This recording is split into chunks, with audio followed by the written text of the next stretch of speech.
सतगुरु की साजी निवाजी प्यारे सत्संगत जी, प्यार और सत्कार से कहना धन निरंकार जी। सबसे पहले सतगुरु माता जी के चरणों में यही अरदास करते हैं। अरदास है करते हैं ਝੋਲੀ सब दे पर दे, इंसा कुल दुनिया दे दाता सबनू सुखी कर दे। सच्चे पातशाह आप जी के चरणों में यही अरदास है कि सबका भला करना, जहाँ में सभी का हो भला, कोई भी निराश ना हो, कोई भी उदास ना हो। सतगुरु माता जी और राजपिता जी का शुक्राना करते हुए दासी ये विचार रखने जा रही है। इन विचारों द्वारा हमें यही सीखने को मिला है कि हमें जो ये मानव जन्म मिला है, हम इसको अच्छे अच्छे कर्मों द्वारा संवारें, सजाएं, निखारें और अपना लोक सुखी परलोक सुहेला करें। अब ये कर्म करने की आज़ादी सतगुरु ने हम सबको दी है और हमें समझाया है कि अब तुम्हें ये भी पता है कि अच्छे कर्म कौन से हैं और बुरे कर्म कौन से हैं। इसलिए अब ये तुम पर ही डिपेंड करता है, तुमने ही ये चुनना है कि अच्छे कर्म करने हैं या बुरे कर्म करने हैं। इसलिए सतगुरु हमें कदम कदम पर समझा रहे हैं कि हम अच्छे कर्म करते चले जाएं और अपने जीवन को संवारें। हम सतगुरु की शिक्षा को अपने जीवन में अपनाते चले जाएं। संपूर्ण हरदेव बानी में भी सतगुरु बाबा हरदेव सिंह जी महाराज हमें शब्द द्वारा समझा रहे हैं। मन वीणा के तार पे बंदे, गीत गुरु के गाए जा, सुख पाएगा गुरु चरणों से नित नित प्रीत लगाए जा। यहाँ पर भी हमें सतगुरु बाबा जी समझा रहे हैं कि हे इंसान, तू अपने इस मन को गुरु के अर्पण कर दे, गुरु के चरणों में लगा ले, इसी से प्रीत लगा ले तो तेरा जीवन सफल हो जाएगा, धन्य हो जाएगा। जिस काम के लिए तुझे मानुष जन्म मिला है, तेरे जीवन का कल्याण हो जाएगा और इस तरह तेरा लोक भी सुखी होगा और परलोक भी सुहेला होगा। दासी ये स्टोरी आप जी के चरणों में शेयर करने जा रही है। कहते हैं आध्यात्मिक भौतिकता व चेतनता के संतुलन पर ही जीवन की सफलता टिकी होती है। भविष्य से अनभिज्ञ जीव इस जीवन यात्रा पर आखिरी सांस तक चलायमान रहता है। इस यात्रा में उसे अनेक रिश्तों, संबंधों, सफलता, असफलता, आशा, निराशा, स्वार्थ और निस्वार्थ के खट्टे मीठे अनुभव होते हैं। ऐसे में यह कहना अनुचित नहीं होगा कि जीवन एक कला है। जो कलात्मक ढंग से पॉजिटिव थॉट्स रखते हुए जीवन जीते हैं, उन्हें जीवन में सुख व आनंद का अनुभव होता है। इसके विपरीत जो जीवन जीने की कला नहीं जानते और नेगेटिव थॉट्स अपने जीवन में लाते हैं, तो वे हमेशा कष्ट और दुख ही भोगते रहते हैं और अंत में जीवन का अंतिम हश्र यह होता है कि उनका लोक और परलोक दोनों ही अर्थहीन रह जाते हैं। यह सच्चाई है कि मानव के अतिरिक्त अन्य सभी योनियां अपनी जन्म प्रवृत्ति और स्वभाव के अनुसार जीवन जीती हैं, परंतु मानव को जीवन में सभी कुछ स्वयं सीखना है और विवेक, बुद्धि और विचारों को विकसित करते हुए अपना जीवन जीना है। उचित सही प्रयासरत लोगों का जीवन दूसरों के लिए शक्ति और प्रेरणा का स्रोत बनता है। इसलिए जीवन को हमेशा रचनात्मक और सरस बनाने की कोशिश करनी चाहिए। जीवन अमूल्य है। यह जीव द्वारा अपना कल्याण करने और जीवन में सही दृष्टिकोण रखते हुए अपना लोक परलोक अपने अनुरूप निर्धारित करने का साधन है।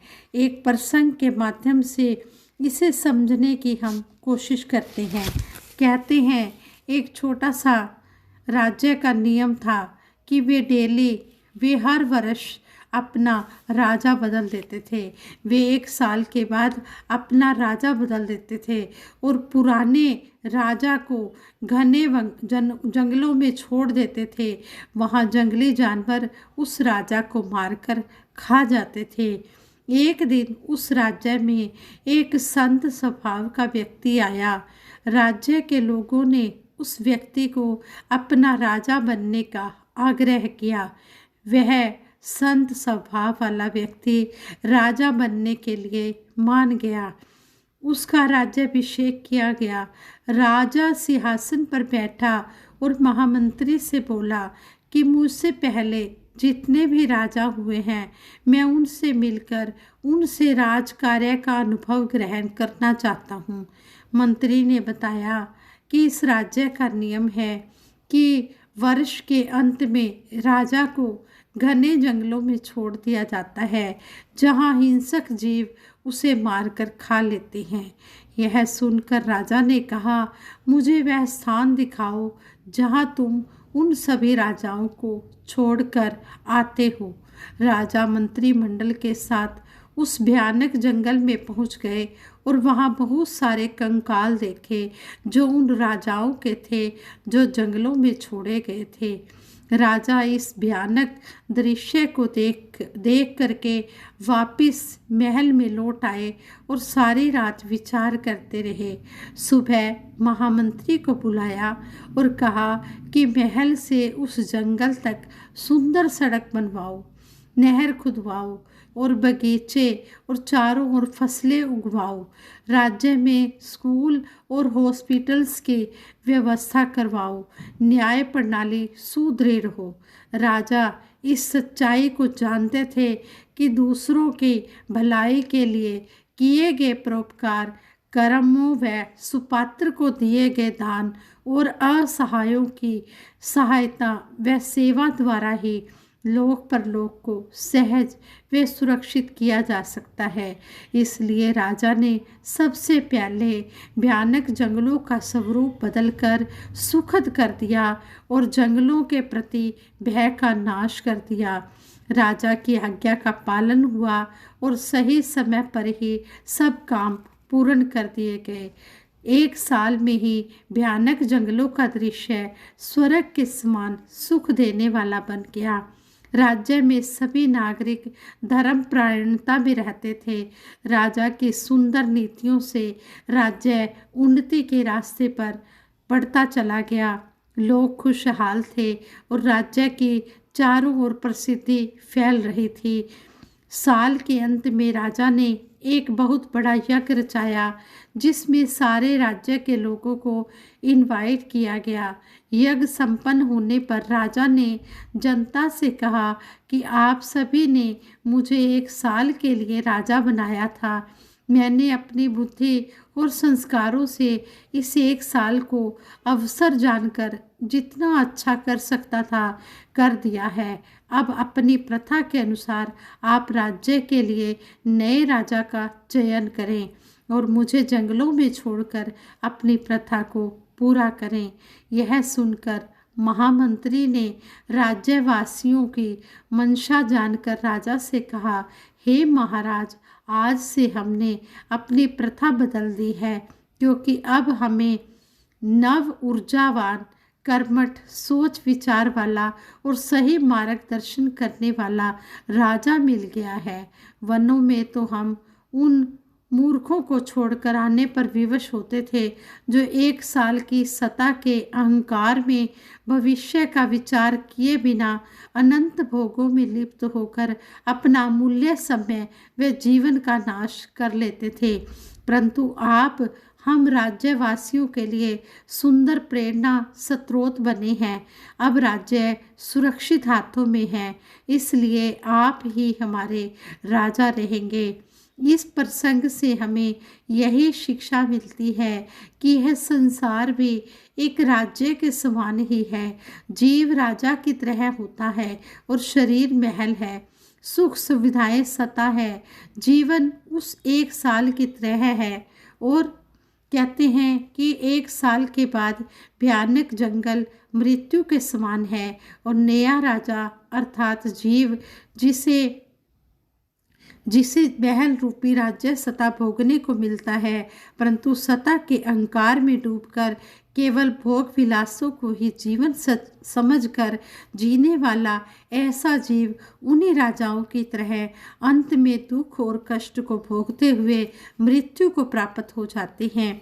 जीवन अमूल्य है। जीवन को सार्थक सफल करने का एक अवसर जानकर इसे व्यर्थ नहीं गंवाना चाहिए। हमेशा याद रखना चाहिए कि जीवन की सफलता अच्छे संग, अच्छे कर्मों, योजनाओं, उद्देश्यों, सहयोग, शक्ति, विवेक, ज्ञान, साधनों और असफलता के बाद भी कोशिश करते रहने जैसे गुणों पर आधारित होती है। ऐसे गुणों को जीवन में अवश्य धारण करना चाहिए। इस जिंदगी का कोई भरोसा नहीं है। कितने श्वास मालिक ने बख्शे हैं, लेकिन जितने भी श्वास मालिक ने बख्शे हैं हम इनको अच्छे कर्मों द्वारा हम इनको व्यतीत करें, अच्छे कर्मों से अपना जीवन भी सुंदर बनाएं और औरों के लिए भी प्रेरणा स्रोत बने और औरों को भी प्रेरणा देकर उनका भी सुंदर जीवन और सुखी बनाने का प्रयास करें। इस तरह हमें सतगुरु सच्चे पातशाह समझा रहे हैं कि हमने इस तरह गुरु के वचनों पर चलते चले जाना है। जो हमें ये मानव जन्म का अवसर मिला है, हमने इसमें अच्छे अच्छे कर्म करने हैं। जीवन और मृत्यु के बीच का जो समय है ये अब हम पर डिपेंड करता है कि हमने इसको किस तरह गुजारना है। हमने अच्छे कर्मों द्वारा गुजारना है या बुरे कर्मों द्वारा गुजारना है। तो अगर हम अच्छे कर्म करेंगे तो हमारा इस संत राजा की तरह ही हाल होगा कि हम सुंदर सुंदर बगीचे बनाकर अपने लिए अपना लोक सुखी और परलोक सुहेला कर रहे होते हैं। गुरु ही कारज सिद्ध करेगा, चलता चलतू गुरु सहारे। गुरु खवैया बन जाए तो लग जाती है नाव किनारे। संपूर्ण हरदेव बानी में सतगुरु बाबा हरदेव सिंह जी महाराज ने हमें समझाया है कि गुरु ही सारे काम सिद्ध करेगा। इसलिए गुरु का सहारा लेते हुए हम अपनी ये जो जीवन की नैया है, इस भव सागर की जो हमें ये नाव मिली हुई है, इस नाव को हम गुरु के सहारे ही किनारे पर लगा सकते हैं। शीश गुरु को अर्पण करना तुझको जब आ जाएगा, जन्म मरण से मुक्ति पाके अजर अमर पद पाएगा। कहते हैं शीश गुरु को अर्पण करना, यानी कि हे इंसान, जब तू गुरु के आगे अपने आप को अर्पण कर देगा, समर्पित कर देगा, तो फिर जन्म मरण से तेरी मुक्ति हो जाएगी और तुझे अमर पद मिल जाएगा। फिर तुझे जन्मना मरना नहीं पड़ेगा। तुझे मोक्ष जो है ये गुरु ही दिला सकता है। गुरु से बढ़कर इस दुनिया में कौन भला उपकारी है। गुरु है राखा गुरु सहारा, गुरु तेरा हितकारी है। गुरु से बढ़कर इस दुनिया में कोई भी भला चाहने वाला नहीं है। गुरु ही सबका सहारा है, गुरु ही भला करने वाला है। गुरु से बेमुख कभी ना होना, अंतकाल पछताएगा। कहे हरदेव गुरु ही तुझको भव से पार लगाएगा। सतगुरु बाबा जी ने सारे ही शब्द का सारांश हमें समझा दिया है कि हे इंसान, अगर तू गुरु से बेमुख हो गया तो तुझे अंत समय में पछताना पड़ेगा। गुरु के बिना तुझे किसी ने भी सहारा नहीं देना है, किसी ने भी तेरी लाज नहीं बचानी है। गुरु ही तुझको ये जो संसार का सागर है इससे भी पार लगाएगा। इसलिए हर समय गुरु का सहारा लेते हुए हमने गुरु का शुक्रिया अदा करते हुए गुरु के एहसास में अपना जीवन जीना है। जो सतगुरु ने हमें ये मूल मंत्र दिया है, जो सिमरन दिया है, हमने हर पल इस सिमरन को करते चले जाना है और सतगुरु की रहमतों के भागीदार बनना है। दासी सबके भले की कामना के लिए ये सिमरन करवाएगी। सभी ने मिलकर सिमरन में साथ देना है। तू ही निरंकार, मैं तेरी शरण हाँ, मैनू बख्श लो। तू ही निरंकार, मैं तेरी शरण हाँ, मैनू बख्श लो। तू ही निरंकार, मैं तेरी शरण हाँ, मैनू बख्श लो। बोलिए सतगुरु माता सुदीक्षा सविंदर हरदेव जी महाराज की जय। निरंकारी राजमाता गुरुबचन अवतार की जय। साध संगत जी प्रेम से कहना धन निरंकार जी।